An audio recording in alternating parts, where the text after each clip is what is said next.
Hey friends, here's just some help on day 3's assignment. So you need to find the packet, which is a bunch of pages stapled together. It's the one you were freaking out about because there's so much to read. Well, yeah, that's how we got to do things these days. So give me a second to explain and then I'll read it for you if you would like.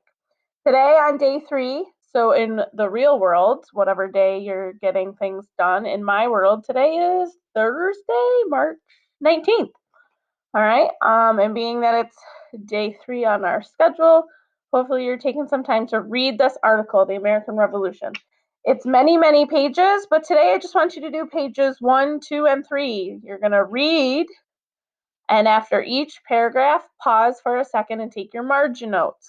If you look on this that I've put together, and we'll send you an email and post in our classroom, 2 things you should be checking regularly, you can listen to me as I read this, pause so that you can stop and do your notes on the side.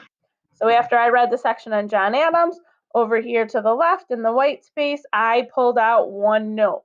Try to do your best work and you don't just put the very first thing you read. Try to read through the whole paragraph and then give yourself a quick timeout. All right, so for each kind of section or paragraph, you want to write a note on the margin.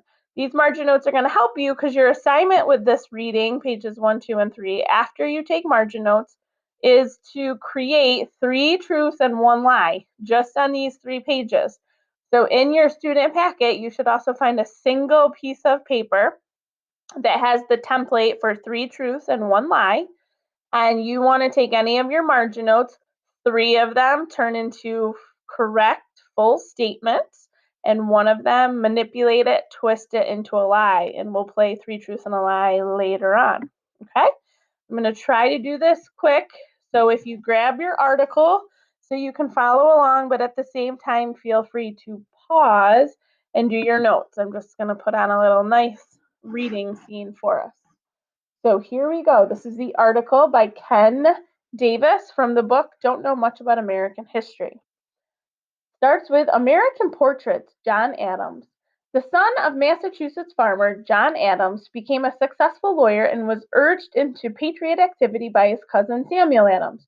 John became a tireless member of the Continental Congress and one of the strongest voices for the Revolution. Adams was a powerful speaker who loved a great debate. Some called him honest and straightforward, while others said he was stubborn and vain. Adams was a member of the committee that drafted the Declaration of Independence, and it was he who proposed the creation of the Continental Army and nominated George Washington to be its commander. That would be the Army of the Americans.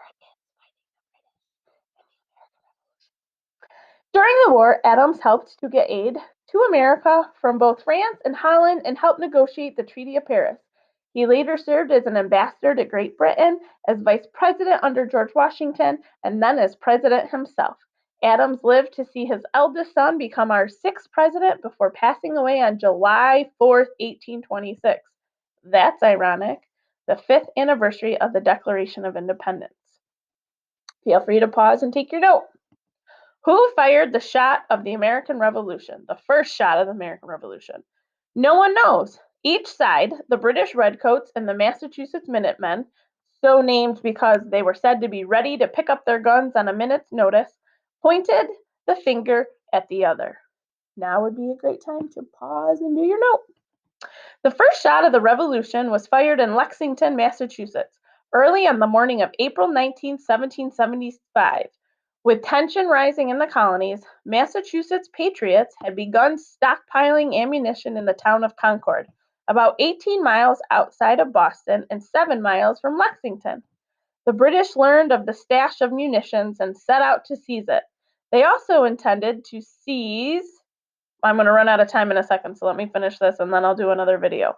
They also intended to seize Samuel Adams and John Hancock, whom they viewed as patriot ringleaders. To save both munitions and the men, Paul Revere kept watch over British movements around Boston. Finish your note there. I'm going to make a second video.